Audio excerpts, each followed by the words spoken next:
If you didn't have emotions, you would not know that you were supposed to have pleasure when you should be seeking the face of God.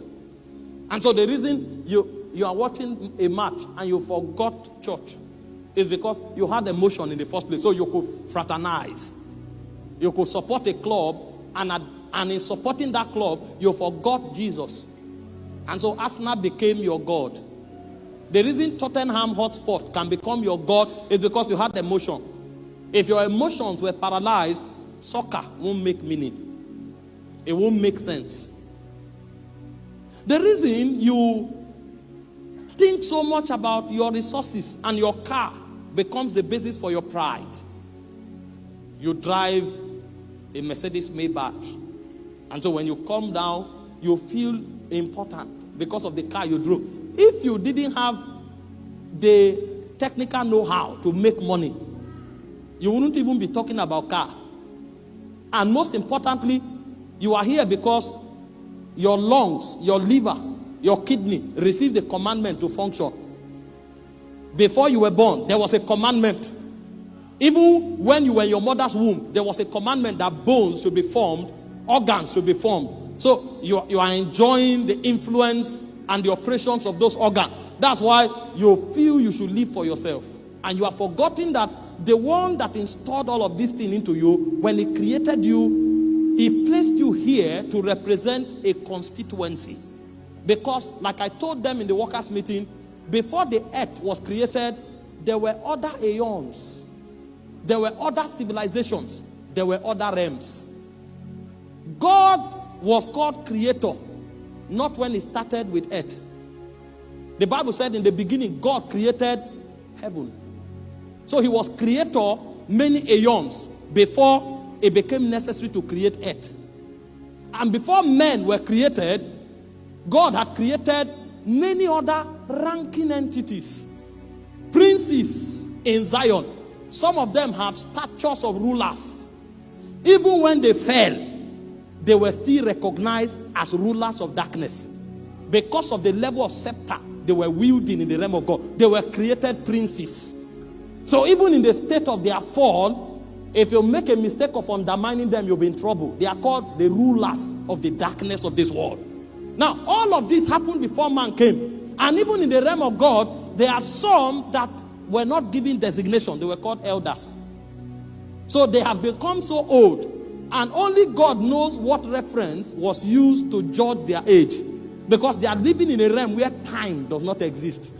In the realm eternal, time is not a framework of reference. Now, if a being is living in a realm where there is no time and is called an elder, the question you ask yourself is, by what parameter was your age judged? How did you become an elder? It means there are many businesses in the corridors of light that creatures that have existed before us are already actively participating in. And so when God created us, we were novices. In fact, we were so much of novices that a fallen prince could deceive Adam cheaply. He didn't need a rehearsal. He showed up and looked at him, and he saw him as the last born of creation. He said, before you came here, there's a government beyond the stars. I was in the realms of God. I walked in the midst of the coals of fire. I know the ways of Abba. When God was contemplating creating your civilization, we were there. We sang into the foundation of the earth. I'm a singer. I know the mysteries of sound. In the corridors of glory, I am a captain of sound. And God cannot function without sound. I know how your makeup was designed. And when he looked at the man, he saw his naivety and it deceived him cheaply. And the reason the man fell was because he didn't know that there was a government. You know, I can walk into the UK now, and because I see a lot of advanced civilization, there is a train, there is football pitches, there are so many things, I can begin to enjoy myself and forget that there is an ancient monarch that exists in a place that regulates this civilization. And if I'm not careful, if I fall into rebellion, that monarch can use this system to find me and eject me. Because it may look as if the territory is free, but there is a system regulating it. And that monarchy is more ancient than my grandfather's. Some of the buildings standing here were built 1,000 years ago when no cell, no chromosome had matured to think of bringing me. So I can come into this civilization and forget that there's a government, that everything I'm seeing is not random. Everything I'm seeing is regulated, highly regulated. And for me to be relevant, I must enter that government and align myself. So when Adam came, he didn't know that there was a government, that he needed to align himself. He went on a journey of his own devising. He saw apple and he said, wow, these fruits are healthy. He chewed some and he was having fun. He saw the river. He went and was swimming. He didn't know that there was a government he was sent here to represent. That earth was a constituency amongst many constituencies. He would have asked himself, why is Michael called Ark? If he would have asked some question, why is he called Ark? It means there's a quadrant that this guy commands. So he's a commander among certain angels that operate in a government. He didn't know a civilization was going on. And so he fell. And since that man fell, God has been on a project of recuperation, of restoring and of redeeming the earth.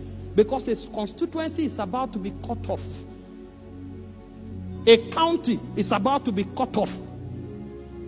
In the heavens, there are many realms represented by many entities of glory, dominions, principalities, powers, rulers.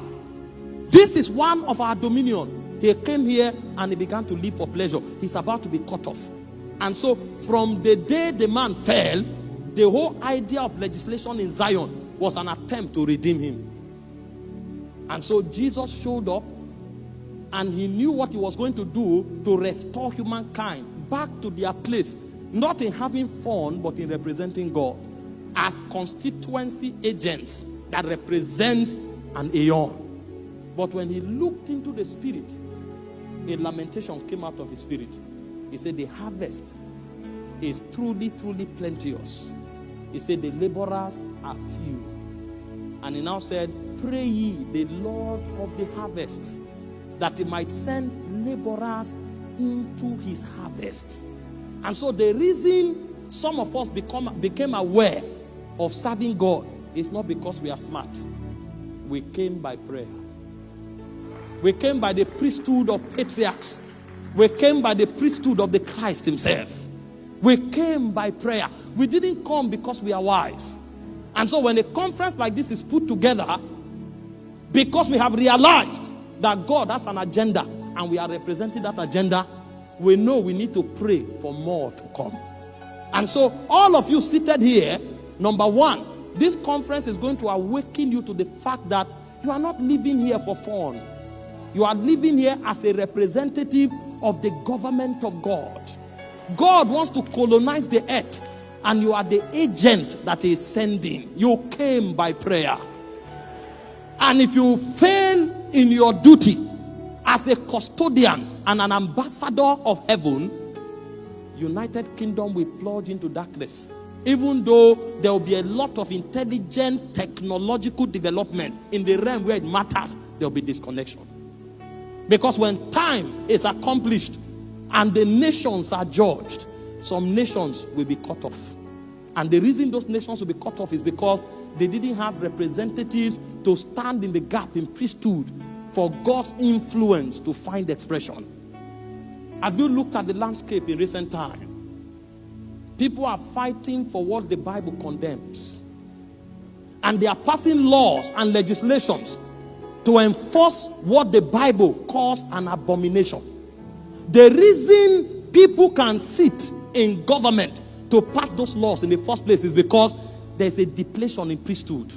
That means the ones who are there are no longer receiving signals that before they are in parliament, they are representing another government. So they are connected to the governments of the earth. They are not connected to the government of the heavens. But when a conference like this is put together, it's so that many ambassadors will rise. That when people are in parliament, they will discover that they are first of all representing a heavenly government before an earthly government. That when people are in the economy, they will realize that they are representing a heavenly government before an earthly government. Otherwise, the worship and memory of our God will become history. And one day people will say, once upon a time, there was a group of people that called on the name of one Jesus. But it will never happen. Because so long as you and I have breath, we will represent Jesus.